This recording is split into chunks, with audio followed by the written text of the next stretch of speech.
Today on Eigen Designs, we're going to be making some floating shelving out of some 2x8 construction grade lumber. To earn some additional style points, I'll be putting a chamfered edge around the edges and color matching it to this kitchen table to tie it in with the existing decor.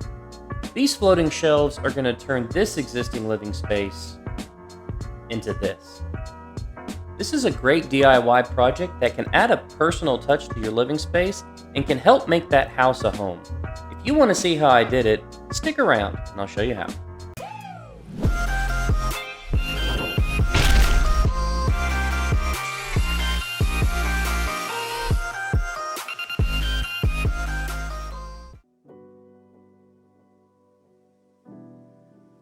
For this project, I'll be building 5 shelves across 2 different living spaces. 3 shelves will go here, and the other 2 will go against this wall near the barrel. I began by taking some measurements of the space and sketching out roughly how big I thought the shelves needed to be. But then I put it into SketchUp just to verify that the proportions and the spacing would look good. This is also a great visualization tool that you can use with your client to make sure that you're on the same page before you start cutting. The final dimensions I settled on were 3 40-inch shelves and 2 36-inch shelves. I cut each of the boards to length using my miter saw.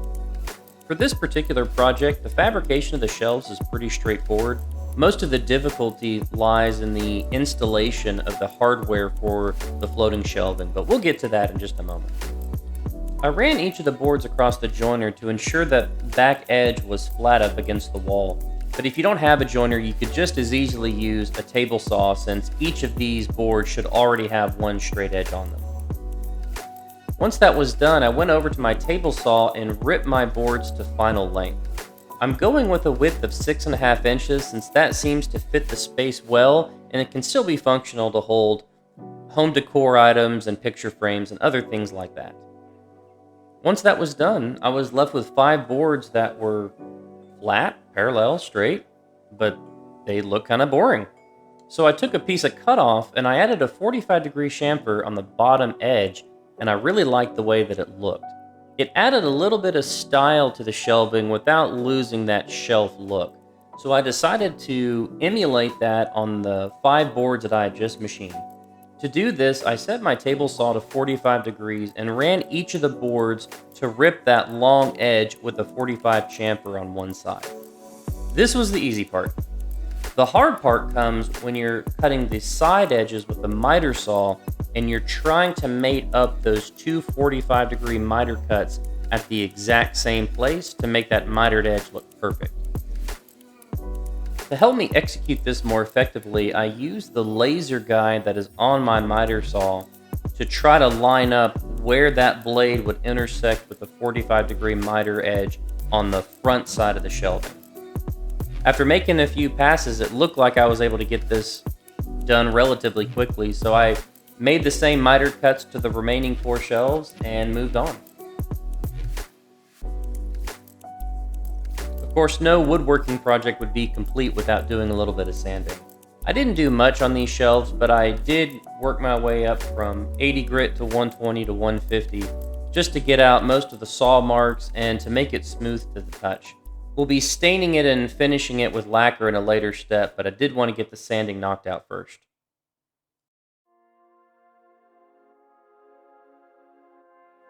I'll be using some of this Kona colored wood stain to color match the shelves to the kitchen table. Now, in a recent video, I made a farmhouse end table, and in that video, I went through a stain testing process to get the right color that I was looking for. So the color matching that I'm looking for has already been done, so I was able to grab it off the shelf. The stain goes on relatively easily. Just make sure that you use some protective gloves and a sponge, and you wipe it on and wipe it off. In general, the wood will only take a certain amount, so try not to leave any excess and wipe it off. I actually went back and did a second round of stain because I wanted it to be a little bit darker. So you see right here, it looks a little bit light, has some amber tones in it, and then after a second round, it darkened up quite a bit.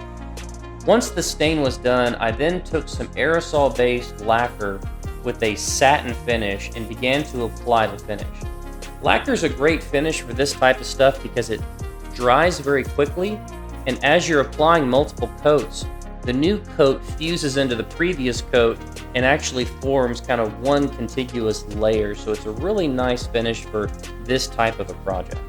Once the finish had time to dry, I had my work inspected thoroughly by the shop manager, who then gave me approval to proceed to installation.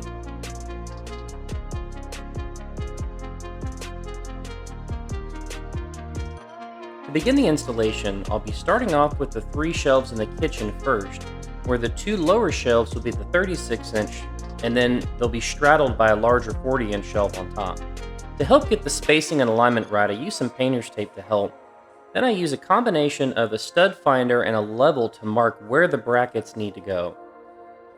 While this floating shelving kit did include some drywall anchors, I'd highly encourage you to drill and screw directly into the studs behind the drywall if possible, since that creates a much stronger connection for your floating shelf.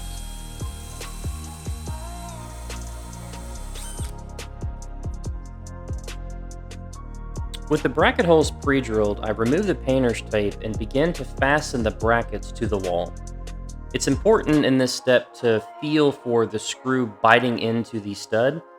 If you don't feel that cinching happening and you've missed the stud, you need to pump the brakes and correct that issue now, because if it's just in the drywall, the screw will not be able to hold the weight of the shelf, and that's going to cause you a lot of problems down the road.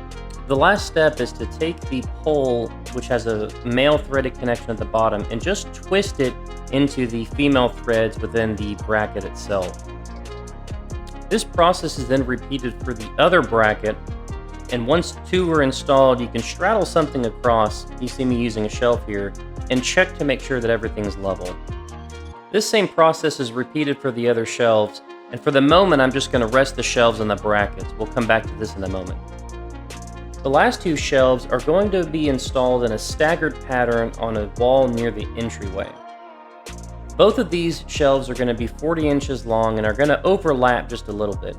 Again, I use a little bit of painter's tape to get the alignment just right, and also allow me to make marks on the tape without actually having to mark the painted wall itself. I use a stud finder and a level to identify where the brackets need to go, and repeat the same steps that I did for the other shelves to install these 2 staggered shelves near the entryway. Once I verify both shelves are level, I move on to the next step, which is to drill the holes in the back of the shelving. To do this, I get the shelves in their desired location and then make some pencil marks around each of the poles that are extending into the shelf. I then use a square to transfer those lines to the back of the shelf where I'll be drilling. It's very important that the 1/2-inch hole we'll be drilling is straight and centered, so to help me do this, I'll be using a self-centering jig that has an opening for a 1/2-inch bit. In addition to centering the drill bit, it also ensures that the hole that you drill is perfectly straight. I use this to get the hole going, but eventually I remove the self-centering jig and ensure that the depth of my bit is the same as the pole that's installed in the brackets to make the final plunge, as this will ensure the holes are drilled to the right depth. Wow. Oh my god, it smells so good. I then repeat this process for the other side so that there is a hole for each of the brackets, and eventually the shelf is just going to slide directly onto the brackets that have been previously installed.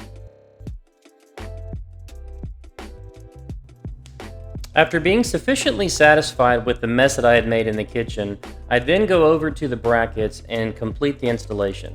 This is just as simple as lining up the holes that you've just drilled with the existing brackets and sliding it in. If everything has been done right, it should be a snug fit. Do you remember that plain white wall that we started out with? Well, take a look at it now.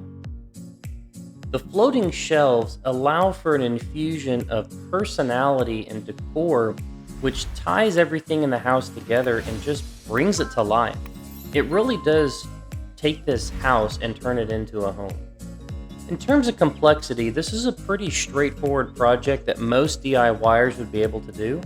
It's a moderate monetary investment with maybe 5 or 6 hours of time invested in the shop to get it done. There's also countless ways that you could customize floating shelves to fit your personal needs. whether it be changes in size, shape, color. By following some of the few basic steps and modifying them, you could create something that is truly unique for your space. That's going to be it for this video. I hope you enjoyed it and got something of value. I'd ask that you give me a like and a subscribe, and I'll see you on the next one.